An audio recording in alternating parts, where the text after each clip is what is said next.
Well, good evening, everybody. My name is Mark Beauchene. I work for your New Hampshire Fish and Game Department. I want to welcome you to our last adventure series for the season.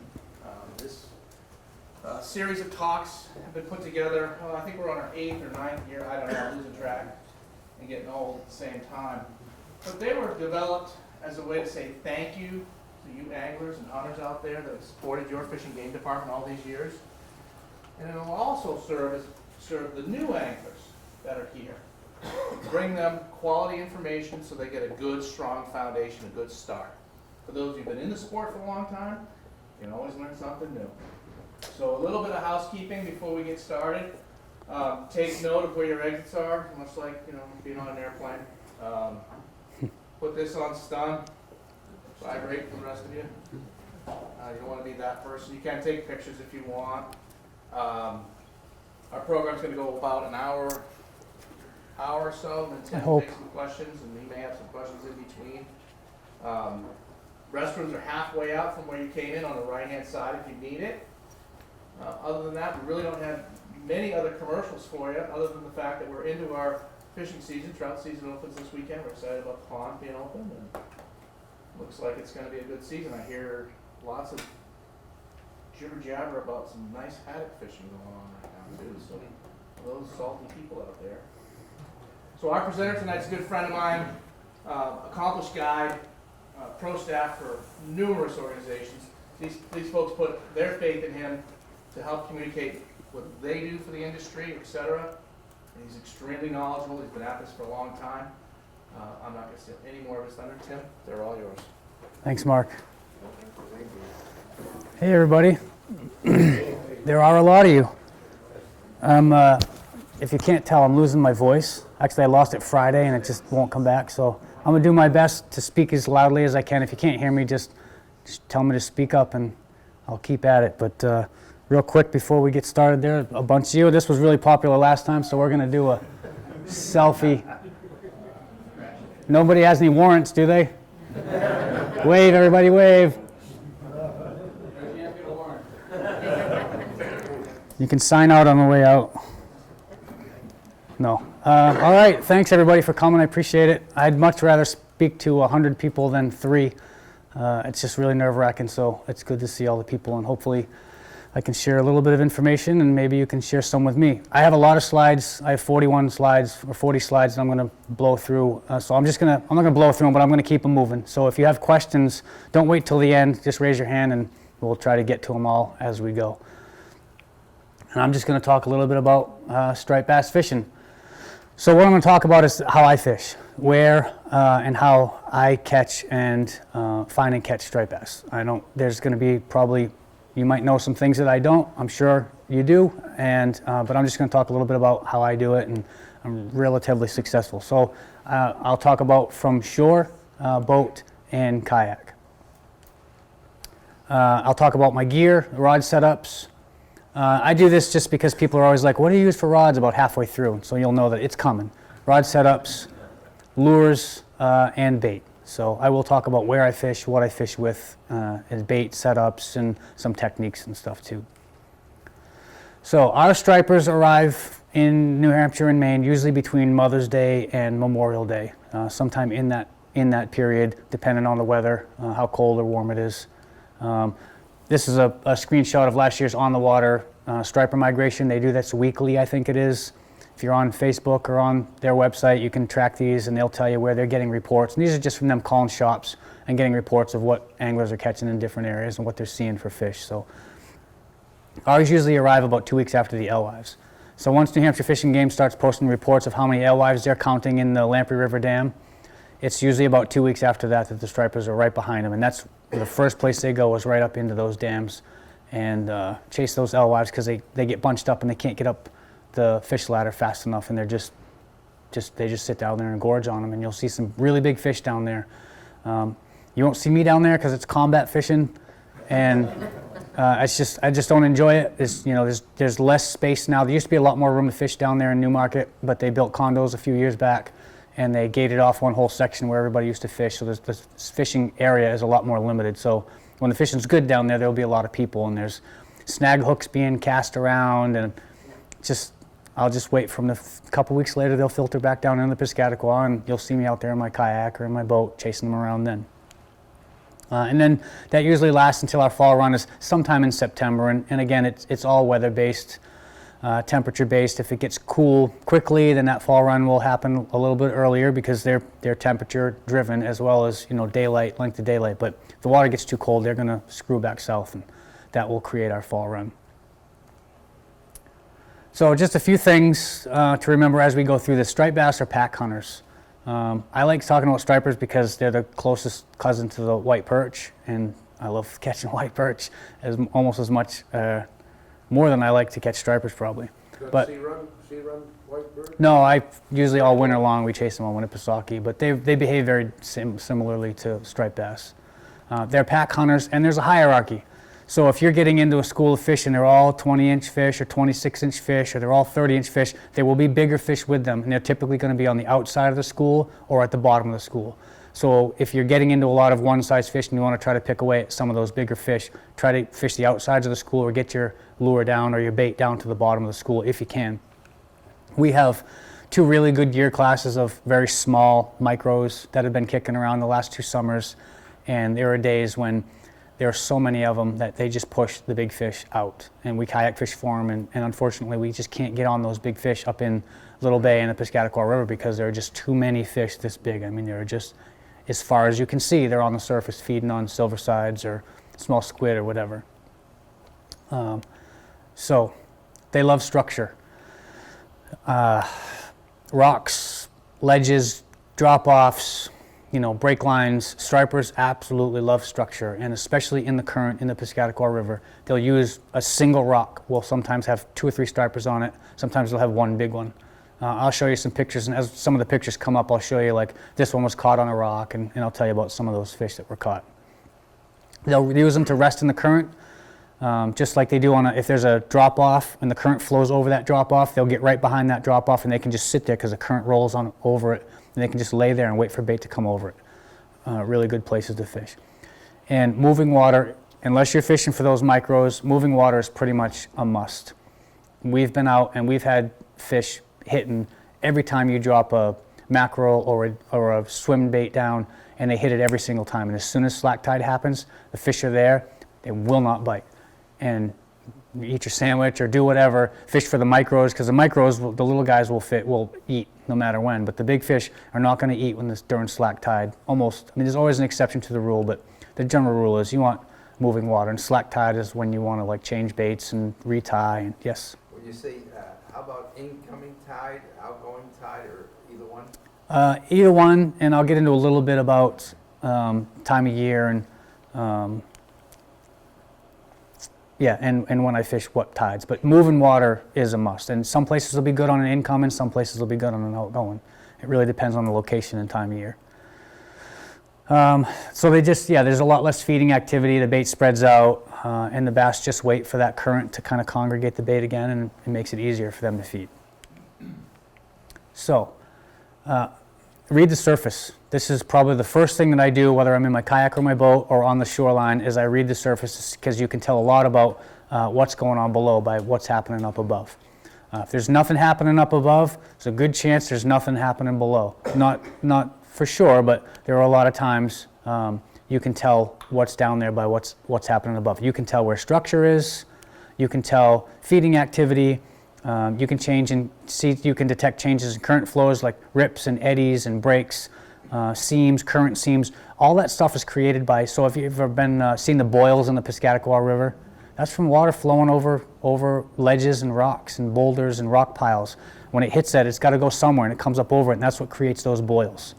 Eddies in a cove, and the back eddy, and the current's going the opposite direction. That's all created by structure. The current's hitting a point that sticks out, and it's wrapping back around and coming back out.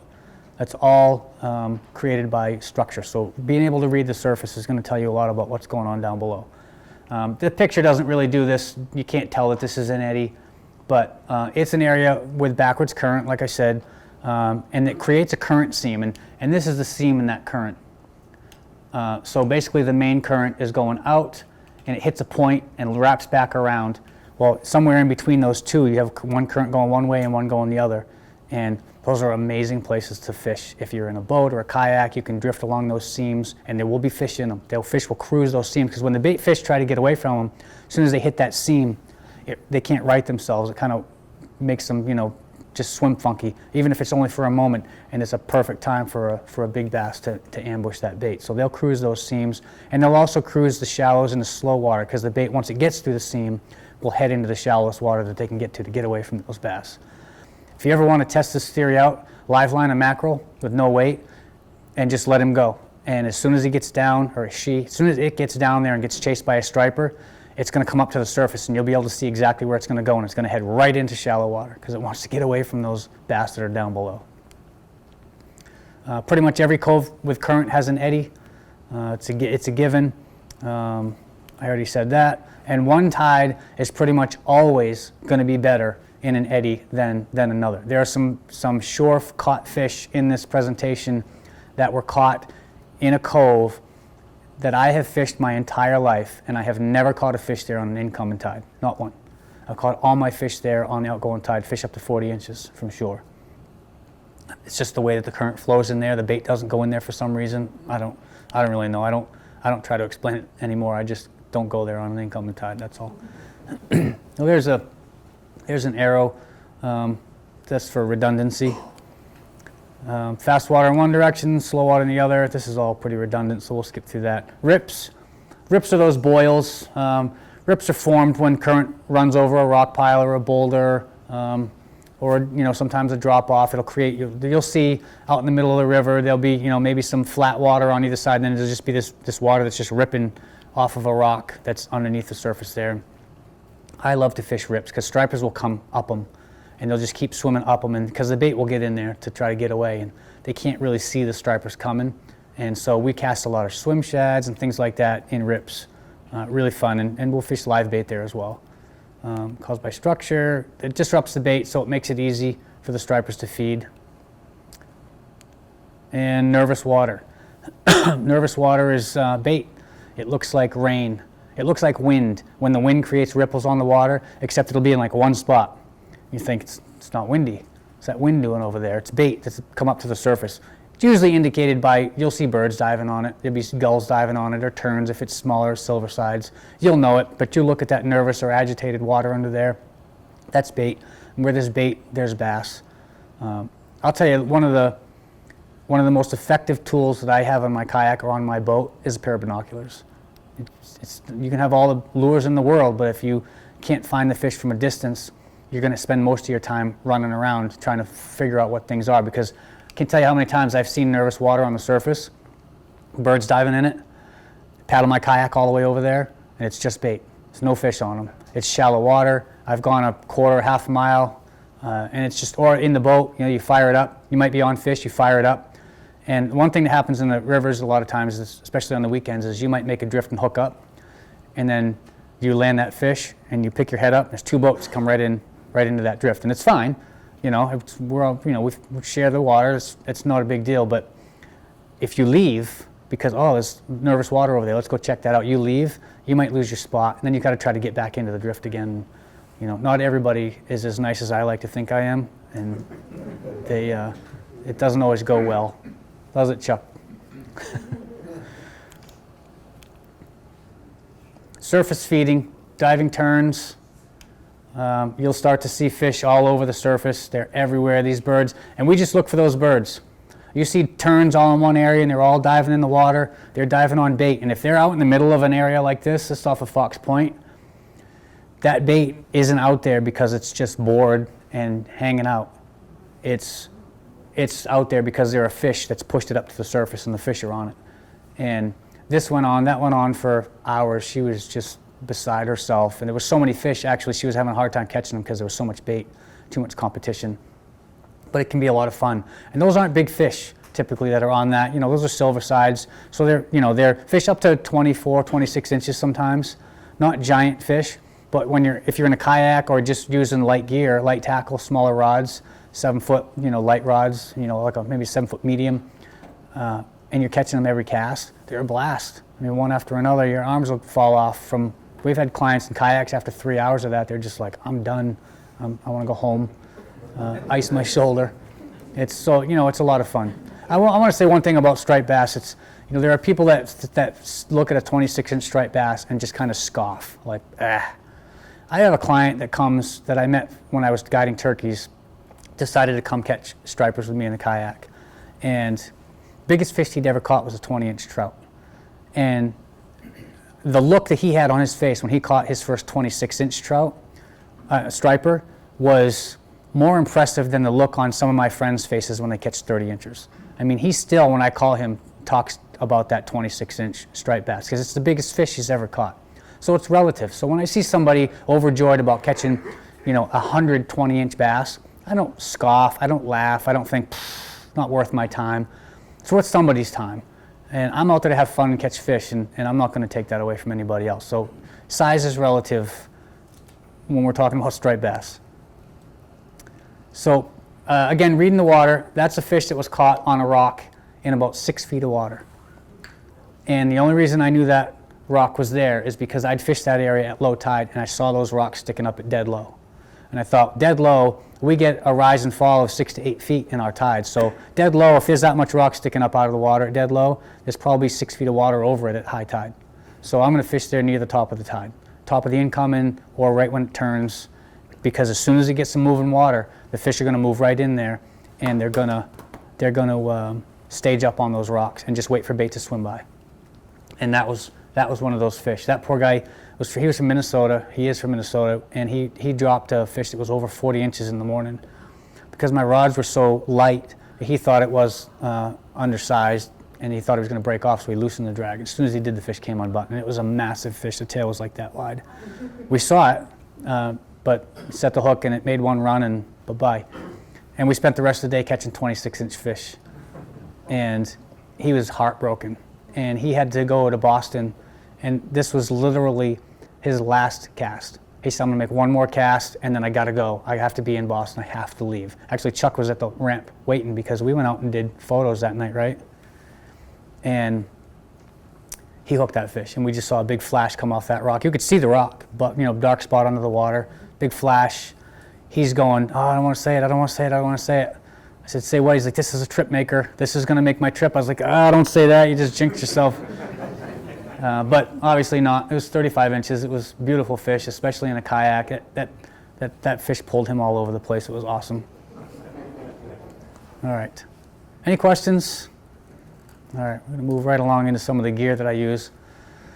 So the rods I like for lures are 7-foot medium with a fast action. They can handle some of the bigger lures because the fast action is a really quick tip. It snaps back really fast. It's a little, not so much stout, but it is a little more rigid because of that fast action. Handles lures that are bigger than what the rods are rated for. I think these Jason Mitchell rods that I use, they're really, really nice Toray carbon fiber rods, super sensitive, but I think they're rated for like a 3/8 ounce lure.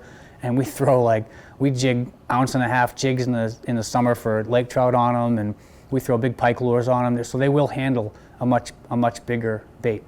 6-inch paddle tails is one of my go-to lures, and we throw those, a lot on that rod. 30-pound braid typically. If the size class of the fish is a lot smaller, I will go down to 20-pound braid. Or if we're in really shallow and clear water, I'll downsize the size of my leader because these fish will get leader shy after they've been pressured a lot, especially up in the river where there's 1 million people fishing every single day. So I'll sometimes switch to 20-pound braid. If we don't need any more than 20, then 20-pound fluorocarbon. Yes? How long do you typically make your leader? My leaders start out about 6 feet, and I tie a uni to uni, so that knot will cast through the guides no problem. And then when they get to be about 3 feet, I'll change them out. But because they do, we retying lures, and they get. If you feel any nicks in that fluorocarbon, just cut that nick out because it will break if you get a decent fish on there and you have a nick in your fluorocarbon. It's really abrasion resistant, but once it does get a nick, it's going to break, or a knot. If you get a weird knot tied in the fluorocarbon, it's weakened by about 30%. So just get rid of it.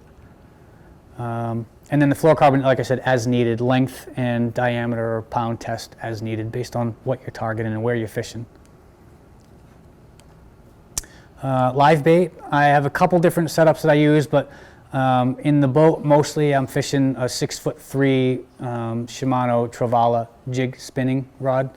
the green ones. They're really nice. They don't look like they're anywhere near as strong as they are, but they'll handle I think mine's the extra heavy, and they'll handle up to a 6-ounce jig. Really nice rods. Great for live bait when you're in a boat. And then in my kayak, I typically fish a Travala conventional with like a Siegler reel, a smaller conventional reel. Siegler used to be Truth reels, used to be release reels, or like Avet, something of that size, a Daiwa Saltist, an inshore conventional. I typically would live bait fish 50-pound braid and 50-pound leaders, just because we're in some pretty heavy area and we're targeting much bigger fish, especially at night.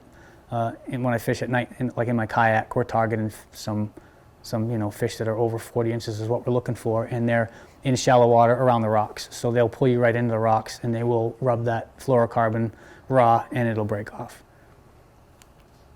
Questions? All right. So for live bait, I like a live bait hook. I do like live bait hooks, but I end up in main waters a lot. So to prevent me, I end up in main waters a lot, and 50-pound fluorocarbon is really not fun to tie knots in. It's just more time consuming, and it's thicker, and it's much more difficult than like 8-pound test that I can just pull tight, wet it and pull it tight, and we're done. 50-pound, I got to make sure it's really a good knot. So to prevent that, because I fish in Maine a lot, in Maine you have to use inline circle hooks with bait. It's the law.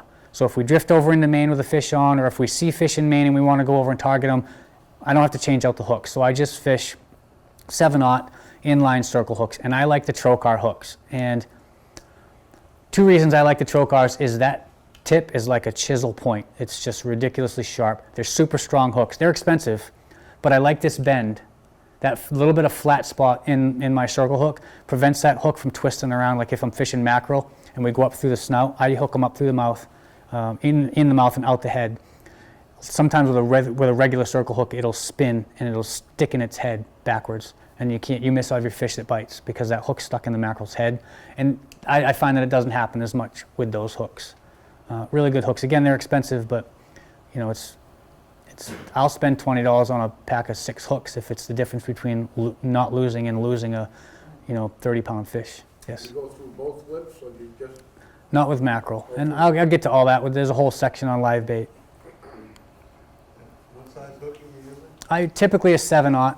7/0? Yeah. If there are a lot of bigger fish around, or if we're fishing chunk, I'll go up to an 8/0 just because of the throat on a 7/0. You can't really get much on a piece of mackerel if you're fishing chunk, and you end up losing a lot of bait. So 8/0's a little bit bigger, or if there's a lot of bigger fish around. But we've caught some big fish on 7/0. I know some guys that fish 6/0 hooks with live bait, and for big fish down in Cape Cod, they don't seem to lose any fish. But 7 seems to work for me, and I'm confident in them, so that's what I go with.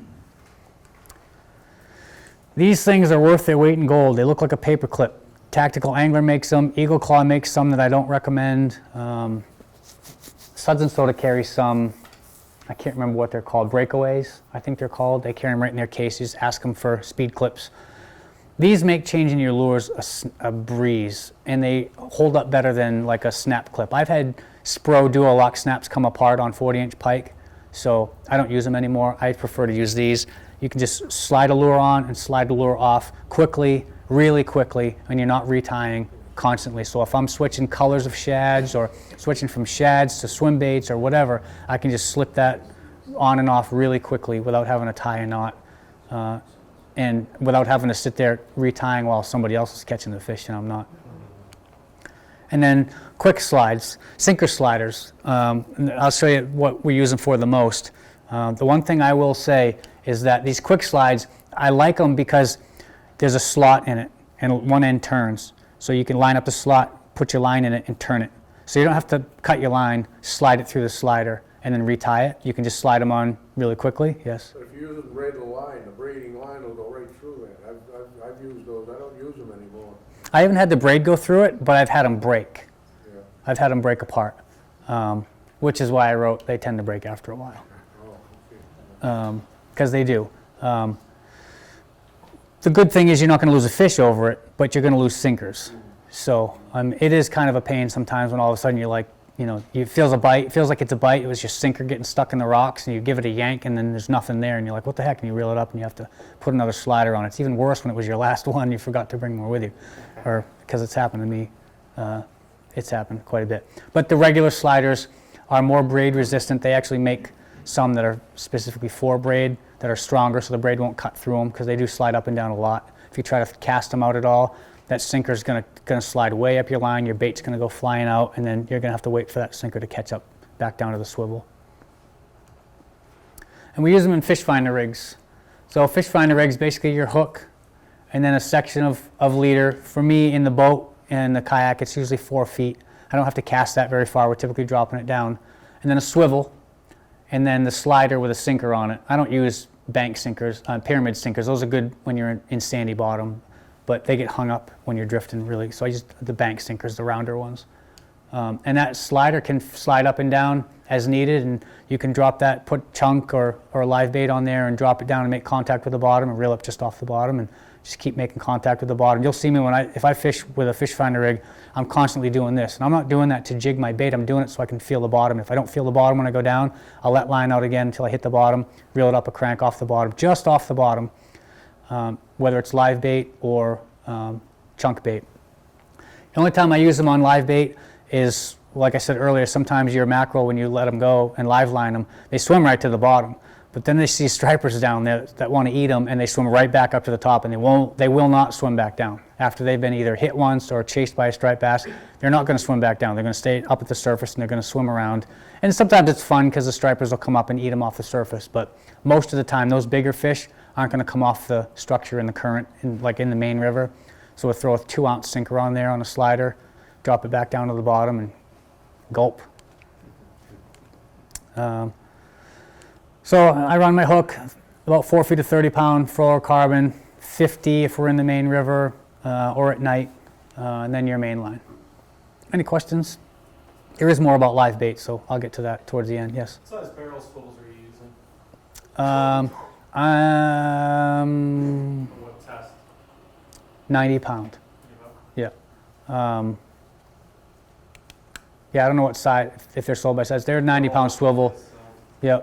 Sometimes we'll use ball bearings, but typically not as needed. Most of the time with a fish finder rig, that swivel is just to keep that sinker from sliding down to the hook. It's not really to keep it from twisting as much, because hopefully the mackerel's not going to have time to swim much when he gets down there.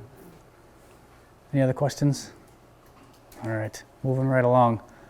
So this fish was caught in that eddy, in that cove that I was telling you about. I fished there for my entire life, and it was probably a 36-inch fish. I talked a lot about eddies, so I'm not really going to go too much into this, but you want to make sure that if you're fishing lures from shore, that you give them a natural presentation. And most bait fish don't swim with the current. They swim against it or across it. So you always want to cast out. If you can get across the seam, cast out across the seam and retrieve across it, or cast down current and retrieve against the current. And I like to fish the top or bottom of the eddy, preferably. Some places you'll get another little point that will stick out, and there'll be some fish in there sometimes, but typically there's going to be some not so much stagnant water, but there's going to be some slower water just where that eddy goes back out into the main current. There's going to be a little pocket in the end of it, and the bait's going to sit in there. And if you can get to that, get to it and fish it, because the stripers know exactly where to go, and you'll pull quite a few fish out of there. But some days it's just a matter of, it's like pike fishing. You're just casting and retrieving across that seam or into the seam or down into the current. Sometimes the fish will just keep running through. You'll see schools, there'll be nothing, and all of a sudden, boom, boom, boom. You're like, oh, there's a school in here. Then they'll be gone, and another school will come, because they're coming down with the current, typically if you're in the river. And just try to give it a natural presentation. I already said that, and I already said that, and that. All right, getting ahead of myself. One of my favorite lures for striped bass, if I'm fishing lures, that is probably the first lure that I'm going to have on, and it's the last lure I'm going to try before I leave if I've switched to anything else, is a 6-inch paddle tail.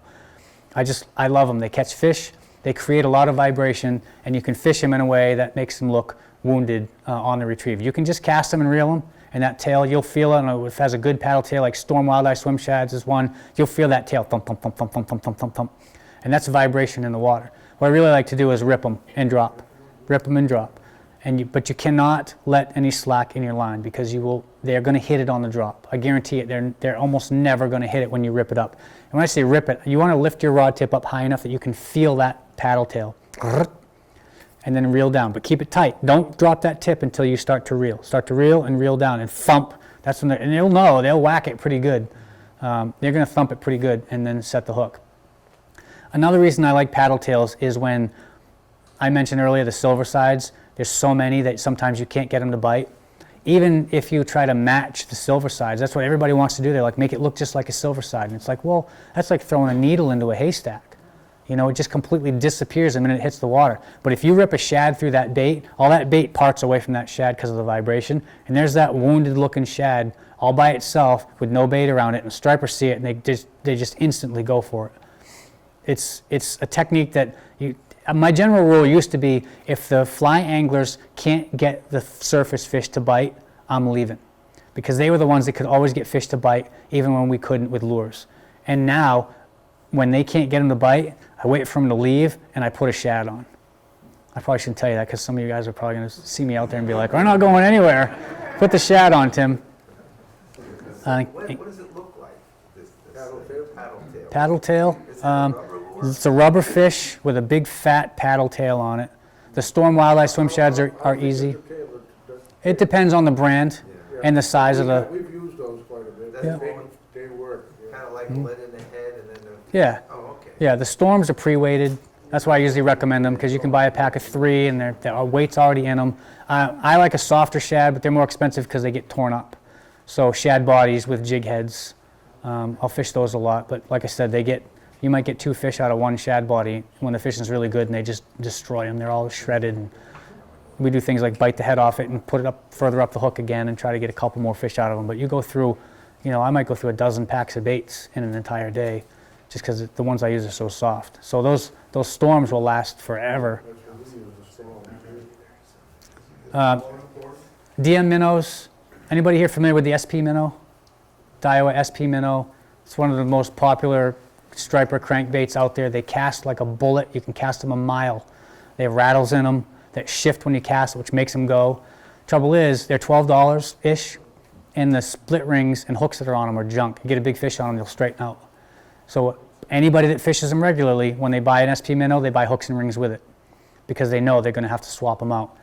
Daddy Mac Lure said, why are they doing this to people? Why don't we make one that looks just like it, the DM minnow, call it the DM minnow, and we'll put Roscoe split rings and VMC hooks on them and charge $9. It's just pretty much the same lure, but you don't have to change out the hooks and rings. Oh yeah. And they vibrate, it's a crankbait. It's just like fishing the Rapalas when I was a kid for bass. They're a little different than Yeah, that, they but got that's different stuff, but basically, that's basically yeah, it. basically, yeah. Thank you. And then sluggos, hoagies. I love to fish those in slack water, not slack water, but slow water, or at night, fish a black sluggo or a black hoagie or the Blamber hoagies at night, weighted or unweighted. They're a lot of fun. They are fun to fish weighted because they stay near the surface, so you can usually hear it at night when the stripers eat them. You'll hear them, and all of a sudden your line goes tight, and then you hear the washing machine and water turn, and then mayhem, hopefully. And then the Whisperer is a small lure that I invented that Daddy Mac Lures makes for lake trout, but in the slower waters, or when they're feeding on silverside and they're eating small bait, that Whisperer actually works pretty well. We did a kayak fishing segment for New Hampshire's Wild Side, I don't know, a bunch of years ago, and I caught most of the fish in that segment on that Whisperer. They were just feeding all over the surface, and we were just throwing it out there. It's white and just twitching it along, and it looked just like those silver sides, and they were gobbling them right up. So you just never know. I have too much stuff with me when I'm out striper fishing, that's for sure. Any questions? I didn't mention surf because I'm not a big surf guy. I'm not a big guy, but I don't like to fish the surf all that much. I'd rather fish the eddies and the structure and around bridges and things like that. And I'd rather actually be in my kayak or my boat most of the time. But I grew up fishing from the shore, and some people love it. Some people do it because they don't have a boat or a kayak. So that's why I talked a little bit about that. The main thing with kayaks really is access. If you can walk to it, you can launch a kayak in it. So any places, beaches, any trails that take you to the water, if you can walk down there, you can put a kayak on a cart and wheel it down to the water, which is a really, really good advantage to be able to fish not from the shore, but in places that boaters have to drive to and a lot of people don't want to walk to. Sometimes you have better access than the shore anglers because you can launch and then you can paddle up someplace where they can't get to. So sometimes that, when I say better access, it's just around the corner, just around that one point where nobody can get because there's a ledge there. You get around that point and there's fish sitting in there. It's not always that way, but a lot of times it is that way. But you're not quite as mobile as a boat. If the fish come up and they're 4 miles away and you only have an hour left to fish, I'm not coming with you if you go after them. I'm gonna stay right where I am because it's gonna take too long to get there. So your mobility factor is limited. You know, you're stuck in one area, which is one of the limits of kayak fishing. But they're a lot less expensive than a boat. Well, they're a lot less expensive than most boats. The kayaks I run, people often say, I can buy a boat for the price of your kayak. And you probably could buy a relatively cheap boat for what I pay for my kayaks, but you still get that closeness to the water line. You know, there's just something about sitting that close to the water and having a fish, you know, this big on right there next to the boat. You know, it's a lot of fun. My biggest, I'll show you pictures of it coming up here, is 46 inches in the kayak. Chuck was with me that night, and to put my hands on that fish from my kayak is I can't even really describe how it felt. I ended up letting it go, but just to fight the fish in my kayak and get towed all over the place and have to use, I had a motorized one that night, and use the motor to pull myself out of the rocks and away from the lobster buoys, and there was all this stuff going on, and it's dark, and I was dizzy, and it was mayhem. And then to get my hands on that fish was just an amazing experience. And the profile, I'll get into a little bit about why that's important here in a minute. Not much is going to change about lures, except maybe now I can fish things like the nervous minnow, which is it's my lake trout lure, but it's a vertical jig, and it works really well for stripers when they're stacked up on structure, or when you just get big schools of fish cruising flats on bait. These nervous minnows work really well. Again, the DM minnow is another one, sluggos and hoagies, and sometimes topwater. I'm reluctant. I like to fish topwater for stripers. It's a blast. But I don't like taking one of the trebles off of my lures. I like to leave the 2 trebles on there. But I get conflicted because one of those trebles ends up getting in its mouth and the other one ends up buried in its head somewhere in its eye, and I feel bad. The other disadvantage is it gets one treble in its mouth and now it's at the side of my kayak and I'm trying to reach down there and get a hold of it, and I don't want a 30-inch fish attached to my hands. So there's a lot of times when the kayaks we take the one treble off and we'll just fish. And actually we take the rear treble off usually because they hit them by the head. We miss less fish that way. But I'll fish topwater in my boat all day long. Again, look for birds. That fish, I caught that fish in 18 inches of water. It was diving on birds. I was out in the main channel. It was down in Newcastle. I was out fishing in the main channel, and I saw this big school of fish, smaller fish go in, and behind them, kind of off to one side, was this one big fish cruising along the outside of the school, and I just whipped my shad as hard as I could out past those fish, let it hit the mud, and just started reeling. And I watched him turn around and come after it and bit it. And I had the motor, there's a motor console in that kayak. I was actually stuck in that spot because it dragged me up into the mud. That's how shallow that fish wanted to be in, chasing silversides. And there was birds. I looked over and saw all these birds everywhere, and that's when I saw the school of fish chasing the bait fish up in there and trying to corral them. So we chased a lot of gulls and terns, and sometimes clients get frustrated because it's a lot of paddling or pedaling. Our kayaks now are pedal drive like a bicycle, but you still work for them. You know, you still got to get to them, and they always seem to want to be going away, and they always seem to want to be going into the current. So you spend a lot of time paddling really hard, and as soon as you get there, they keep moving away. And so luckily now with the pedal drive, we can stay there. And before, you would paddle as hard as you could to get up there, put the paddle down, pick up your rod, and you're drifting away from them already, and they're still swimming away. And you're like, wait, just want to get one. This is where the smaller profile is going to come in. You want to stay off that school of fish. It's really tempting and really fun to be in the middle of a giant school of striped bass that are on the surface, and they're just their tail slapping everywhere, and they're jumping for fish, and they're slurping bait, and it's just mayhem. There's, like in the video, there's right next to the kayak. Sometimes you hear them bonk off the side of the kayak because they get so mesmerized by the bait. It's really fun. But as soon as you get in the middle of the school, you spook the fish. I can't tell you how many times I've been out on the edge of a school casting, catching fish. They're on the surface, there's birds diving, and some boat drives up and goes right into the middle of the school. And 10 minutes later, they're gone. They leave, and we wait because we're in kayaks and we can't just take off and go find another school of fish. And 20 minutes later, they usually come right back up again, and we have them all to ourselves until somebody sees the birds, but we will spook them. So kayaks really shine because the shadow and the profile is much smaller than it is in like a 23-foot Grady White. So we have that. We still fish a lot of structure. That one 35-incher I showed you came off a rock. We've pulled a lot of fish off of rocks. And don't drift over the rocks. Definitely want to stay away from them. That's the advantage to go out and finding out where it is and then stay well away from them, because you will absolutely blow those fish off that structure if they're in 8, 10, 12 feet of water and you drift over them. You might catch one and the rest of them are just going to leave because this giant shadow just went over them and they're not in that much water. Questions about kayaks? Yes? Does the color of the boat have anything to do with it? Color? Yeah. Doesn't to me. I mean, I like green better than red, but Yeah, no, my neighbor had a red boat for one season and Mhm. got rid of it because he's like, I didn't catch like one fish at all. maybe it was the boat, but I caught all my biggest fish in that red kayak. I caught some big ones in green kayaks, and now I have a brown kayak, and I haven't noticed the color of the kayak make much of a difference, especially if you fish them right, you know, but we are a superstitious bunch, aren't we? So, you never know. Imagine the color of the kayak there, you're not fishing a little too close. Yeah, yeah. Any more questions about kayak fishing? Okay. What about aluminum? The shiny bottoms look like the white bellies of fish. I've heard that. Again, we're a superstitious bunch. You know, I mean, my dad would go out fishing and have something happen that he would attribute to one thing, and he would never do that one thing again, ever. I don't know. I couldn't tell you. That's probably beyond my area of expertise. Have you fished canoes as well as kayaks? Or? It's actually how I got into kayak fishing.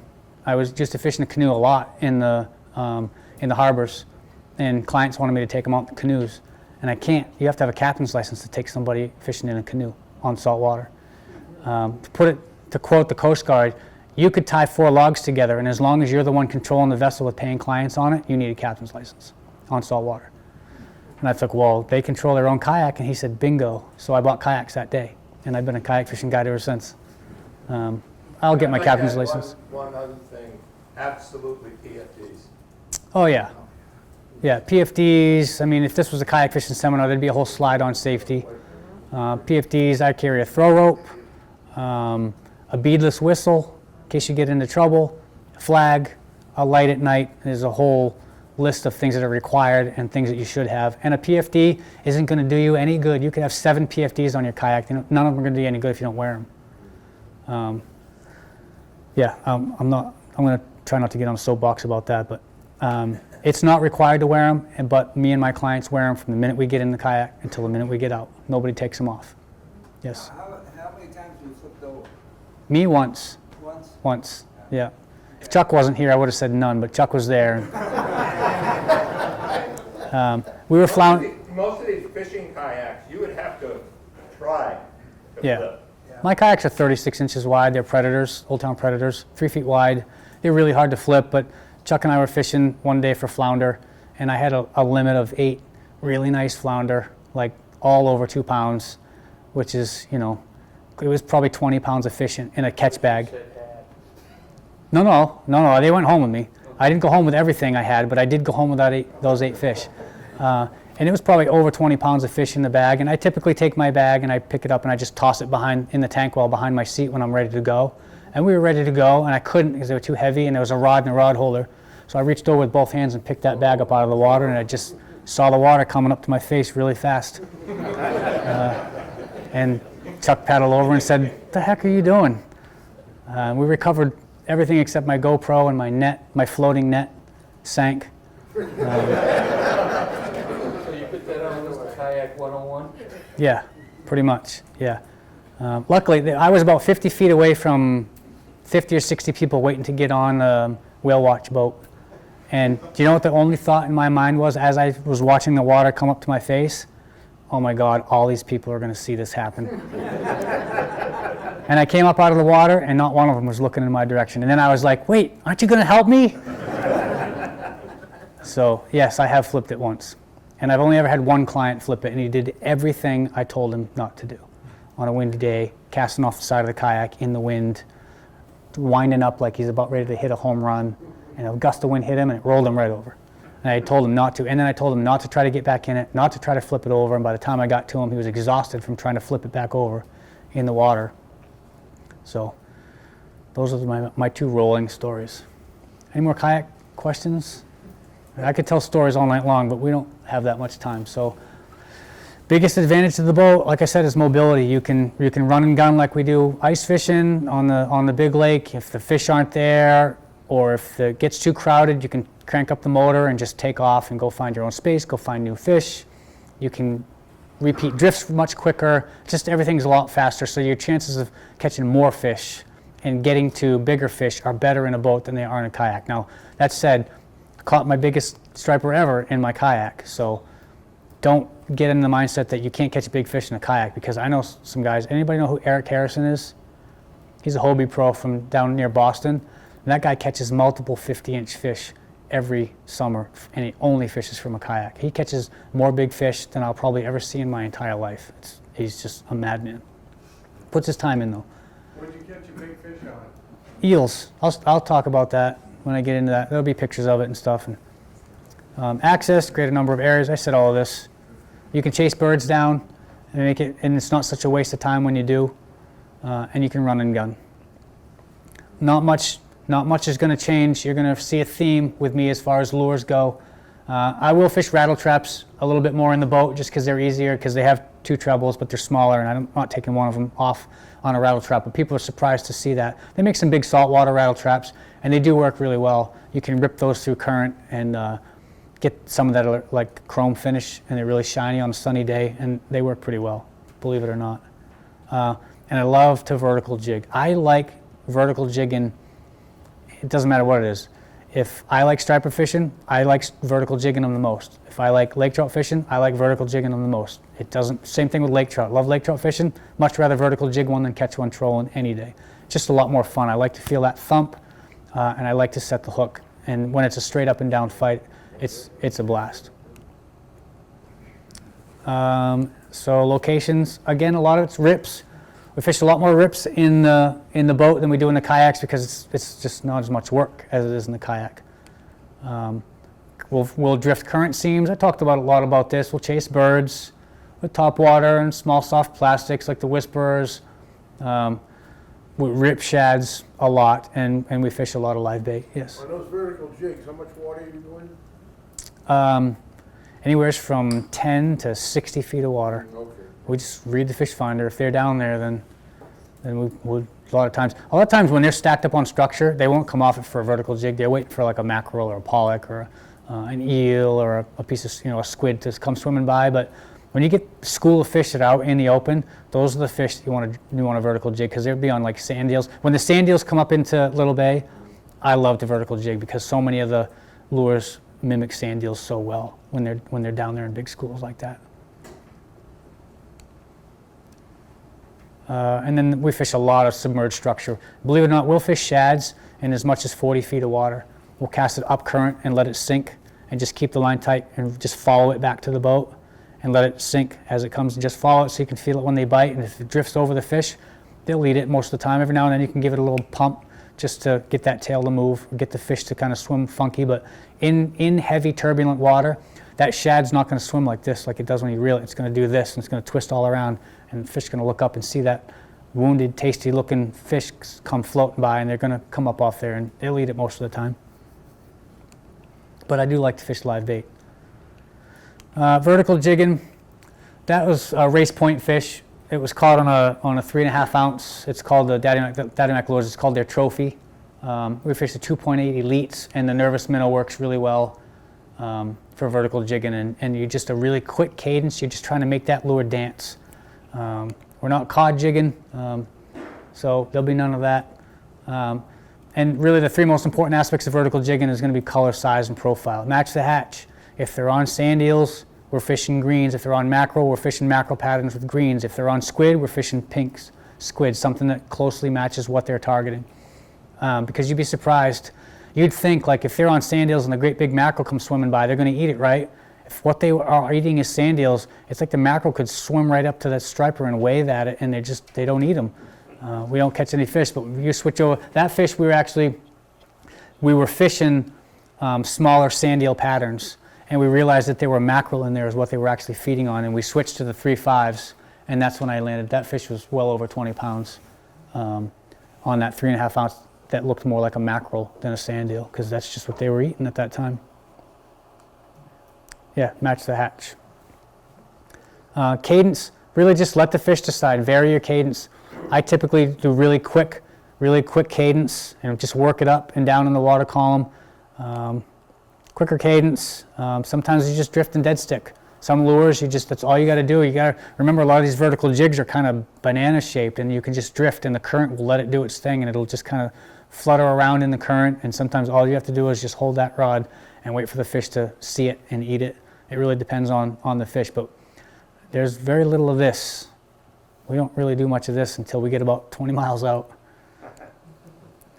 And this Daddy Mac drop is something that was coined by one of the owners of Daddy Mac Lures. It's one of his signature, Dennis McDonald's, his signature move. He'll have a fish bite and miss it, and he doesn't do anything except open the bail and let that lure free fall right back down to the bottom and start all over again, just like he did. And probably 75% of the time, the fish that hit it, or another fish, because they're super competitive, will swim down there and eat it. It works like a charm. It works with lake trout. We caught a ton of lake trout on Champlain last year doing that. I caught one that was fish was 13 pounds, lake trout, and I fought it 20 feet up off the bottom, and it came unbuttoned, and I just opened my bail, and I watched it on my fish finder swim back down and eat the jig all over again. Same jig I just hooked it with. So it's a really good technique. Any questions on vertical jigging or fishing them in the boat? All right, we're getting there. Mackerel, tough to keep alive. Square live wells are not very mackerel friendly at all, because they want to swim into the corners, and if they're not swimming around, they're not going to have enough water flowing over their gills, and they're going to die really, really fast. So round live wells, live well in my boats, rounded corners works pretty well. You can take like a kid's plastic sled maybe and cut it and make it round, so they have to swim in a circle. It keeps them moving. And you got to have a recirculating live well. You cannot just throw an aerator in there and think that that's going to do it, because they start like urinating and throwing up, because you bring them up pretty fast. We do anyways. You get 5 or 6 mackerel on a sabiki, you tend to just get them in as quick as you can. And they puke in the water, and they go to the bathroom in the water, and it gets really like acidic and dirty.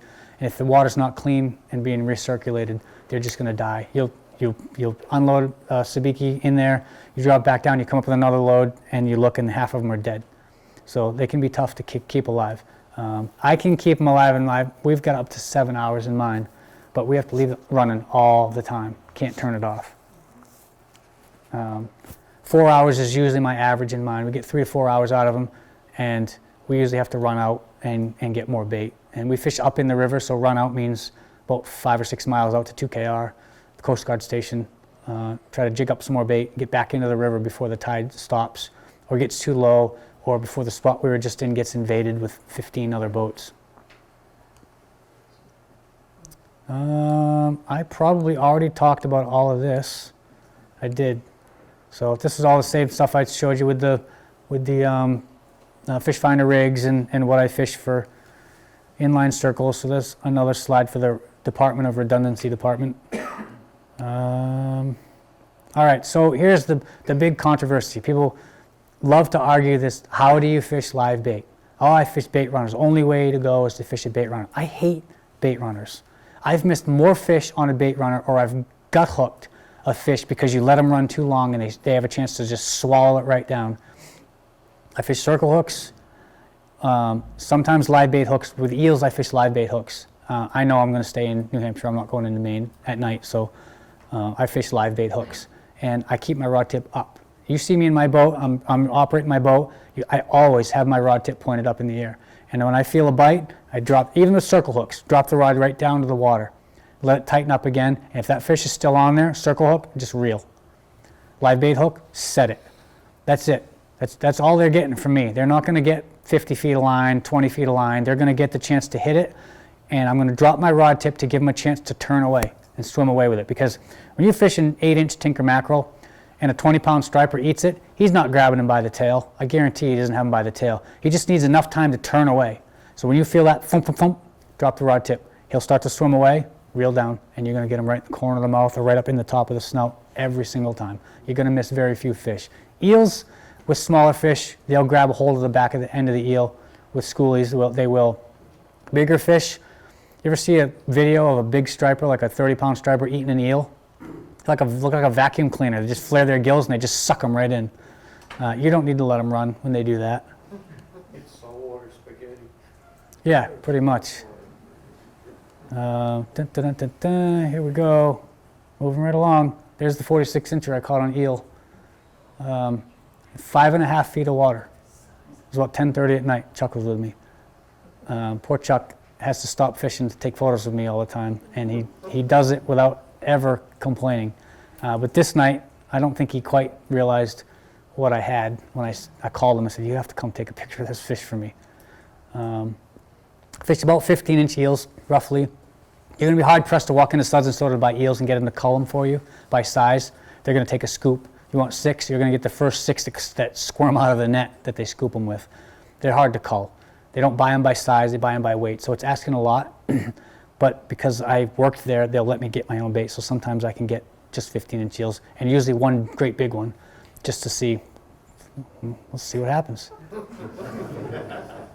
And a really good swivel sometimes too. Anybody know what an eel knot is? Yeah? No? Oh, you don't want to know. Trust me. What an eel does when you hook them is they takes its tail and ties itself in a granny knot. And it works the knot up over its head to try to push whatever it is in its mouth out.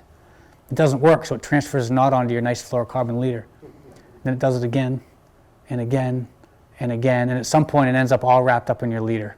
So if you can't keep moving and you let that eel go down into the bottom, you'll experience the dreaded eel knot.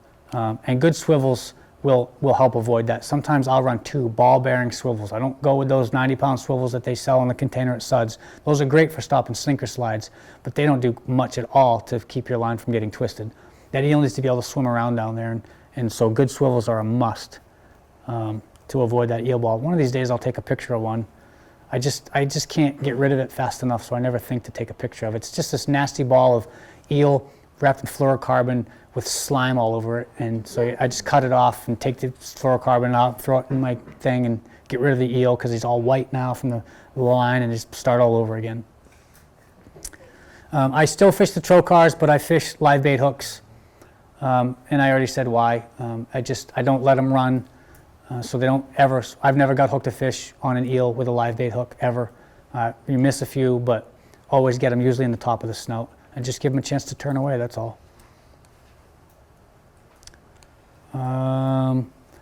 My eel rigs are pretty much the same thing as the live bait, except I don't fish any weight. That eel is going to swim right to the bottom, and when a striper tries to eat it, it's not going to swim to the surface. It's going to try to hide in the bottom. So you'll have no trouble keeping an eel on the bottom. That's where they want to go no matter what.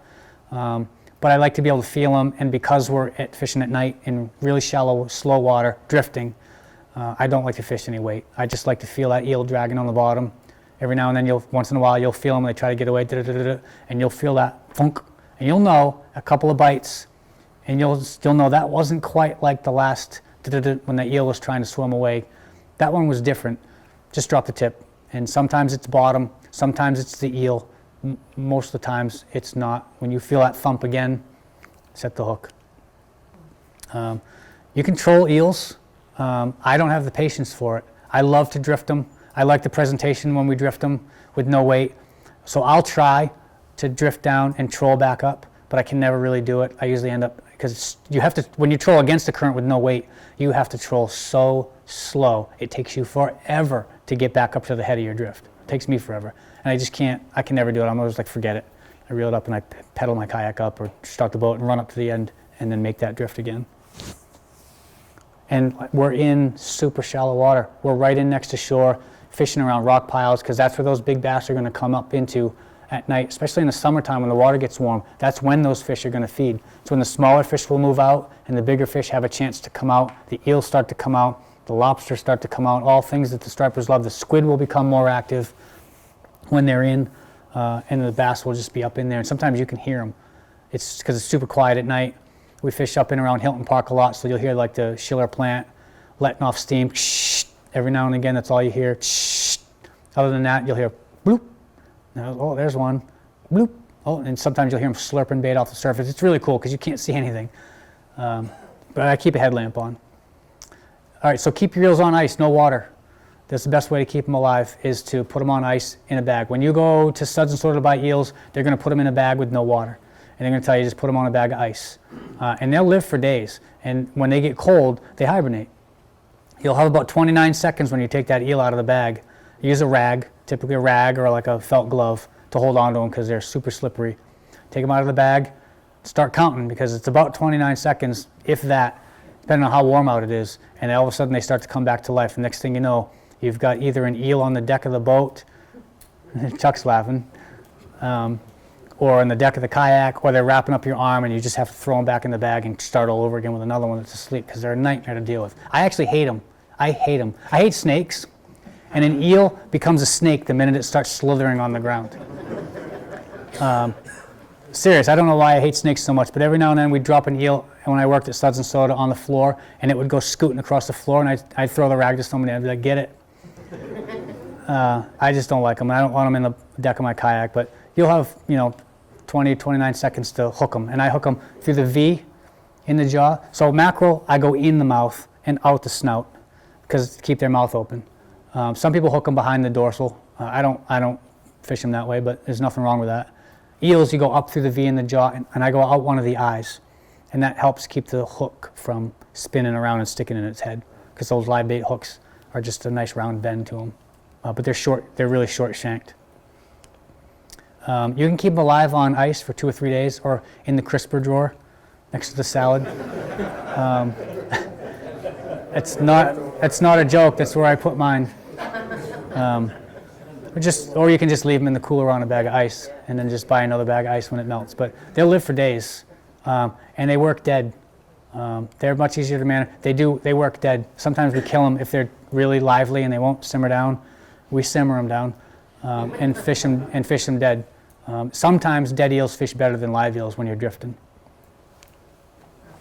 Okay, that came quick. I don't even know what time it is, but I got time for questions. Oh, we're perfect. Yes? Can you say anything about fly fishing with stripers? I can't. Chuck might be able to, but all I can tell you is that I'd hurt myself fly fishing for stripers. It's popular, yes. Now, when you fish bait, you ever keep them? Yes, I don't know why. I must have missed that slide. I had one. Yeah, a lot of times when our mackerel die, we'll just chunk them. Nice fresh mackerel, chunk them up, and fish it on that fish finder rig the exact same way, just bouncing that weight.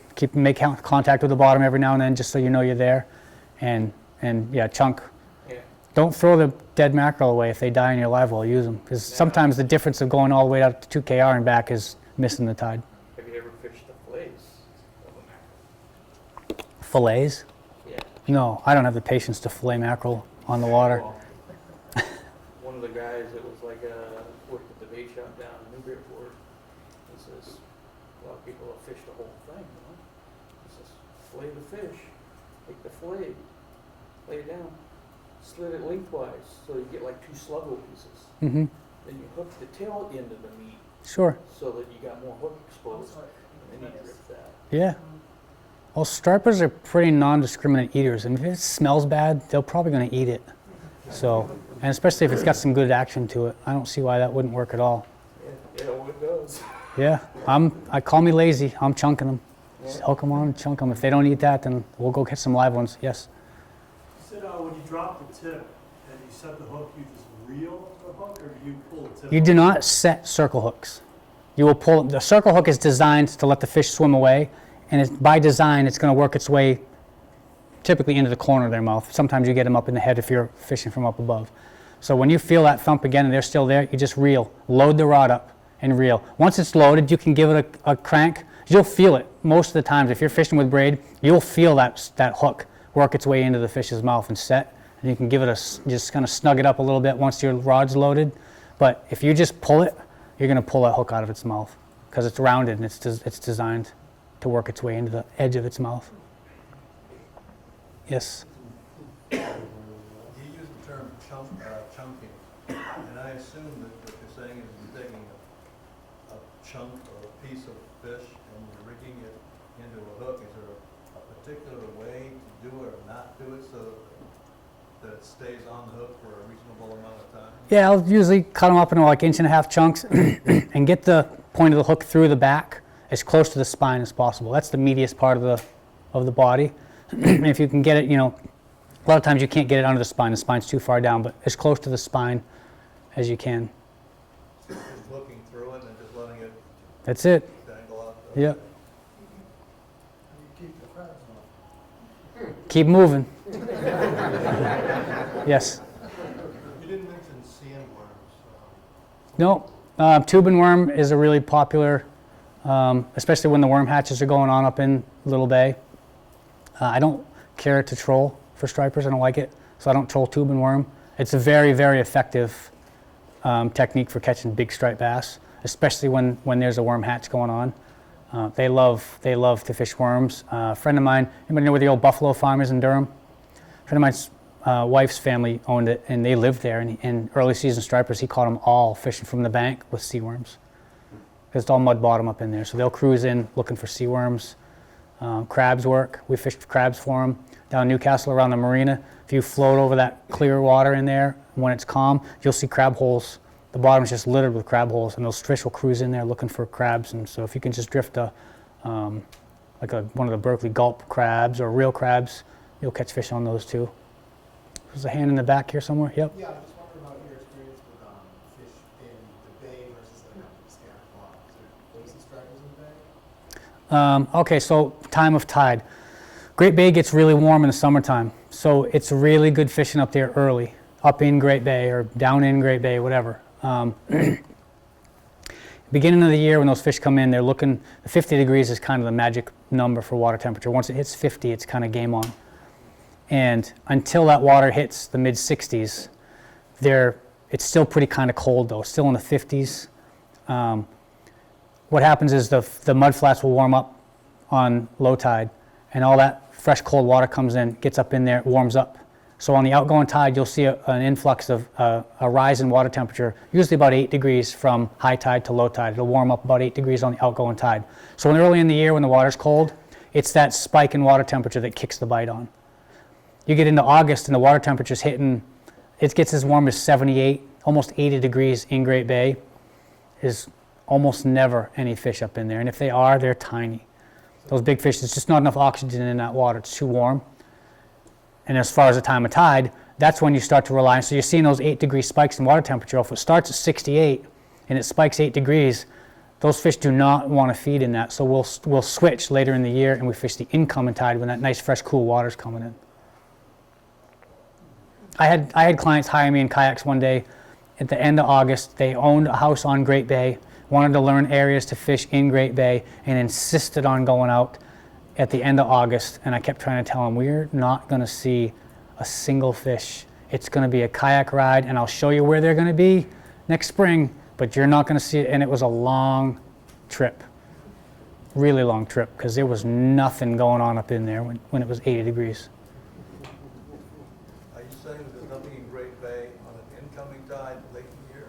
When that water's 80 degrees, there's not much going on up in there at all. Those fish just, they get to Fox Point, Oyster River, and the majority of the fish stop right there. They don't go much further than that. Once you get up, well, Adams Point, they'll go up as far as Adams Point. You get beyond Adams Point where it opens up and shallows up and that water's 6 or 8 feet deep and it's 80 degrees, they don't like it. They're going to be down in that cooler water. The bait doesn't like it either. How about when you go to Piscataqua and you're going up like into Salmon Falls or into the Cachico? Cachico. We fish there a lot. And we fish the mouth of the Cachico a lot. Same thing, later in the year, we just fish the incoming tide when that nice cool water comes up in. Fish will come up in there. And then you'll just have to fish deeper for them sometimes. Early in the morning, later in the summer when the water's warm, the first light and last light will be your best. Especially if you're looking for surface action, you want to fish top water or whatever. Yes? So you talk a lot about fishing at night, so which do you prefer, or are you more successful at night or versus during the day? We catch more fish during the day, but probably just because we're out there more during the day. I can only fish overnight just so many nights, and I feel like I'm a zombie. I don't even like fishing anymore after a while. It's more difficult. I'll tell you, the one thing about fishing eels at night in July is it's wet. People don't realize that. We wear rain gear. It could be a 80-degree day. And when I get in my kayak at 10 o'clock at night, I put my rain gear on because by the time I come back, everything is completely soaking wet from the dew. You're dealing with eels, which as well as they work, I still don't like them. They're just gross. They're just, not like ew gross, but they're slimy and they stink. My clothes, you get eel, nothing, I'll tell you what, you throw an eel and forget about an eel in the trash, and it'll gag a maggot. It's disgusting. It is gross. We weren't allowed to throw them in the trash at Southern Soil. We had to freeze them, and then they'd go out the day that they came to get the trash, because I'm telling you, you won't ever be right again after smelling that. Yes? Where do you fish at night? I can't tell you that. Like in the middle of the summer, where are you fishing out in the middle of the night? We're still fishing shallow waters, Little Bay area, around Hilton Park, up in the Oyster River, Newcastle. Even though the water's warm? Because that's the only time those big fish are going to move in there is, incoming tide at night when it's cooler. There's no sun on it, and they'll cruise in there at night. Yes? So when you take a group of fishing, how many folks do you take at a time? In the kayak? Yeah. 2. Yep. Yeah, it's just too many. People get away from me, and it's just, you pay good money to fish with us, so you deserve more attention, and 4 people just divides that up too much, and it's just too much. It's not fair. Yes? Do you use an anchor when you kayak? No. Yes, I have an anchor with me all the time. I don't like to anchor in my kayak. I don't like it at all. I love to drift, but I use my anchor in my kayak only to prevent myself from ending up in a situation I don't want to be in. So first 30-inch fish I ever caught in a kayak was right next to the Newcastle Bridge on an outgoing tide, and that fish only wanted to go under that bridge. And I was like, whatever, he's towing me, it's Nantucket sleigh ride, woohoo, this is great. And we got to the bridge and I could see that current. You're looking at Henderson's Point, which is one of the narrowest parts of the river, with some of the fastest current. And it was just screaming through there, and I was like, whoa, I'm not going out there. And I threw the anchor over the side. Because what happens with the big fish, you pull, all you do is pull yourself closer. That fish was right down next to my kayak, just swimming. That's all I was doing, was swimming. And I'd pull myself a little bit closer. I couldn't get him to take off so I could tire him out. He's just swimming. He's like, yeah, let's go out to the river. So I threw my anchor, put some pressure on it, tired it out, fought it, and let it go. That big 46-inch fish, by the way, I released it. I didn't kill that fish. Somebody always asks after, yeah. So do you use both paddle and both your feet stuff, or? Yes, I'll use my paddle for little maneuvers. When we're in that shallow water at night, I usually take my paddle out of the holder and put it on my lap so I can just kind of maneuver myself if I need to. Because a lot of times, you'll get shorelines, they're not straight. So you want to kind of follow them if you can. You can just dip a paddle and it'll help you drift in. As soon as I hook a fish, I put it in the paddle holder and get rid of it. And I leash my paddles because they tend to float away, don't they, Chuck?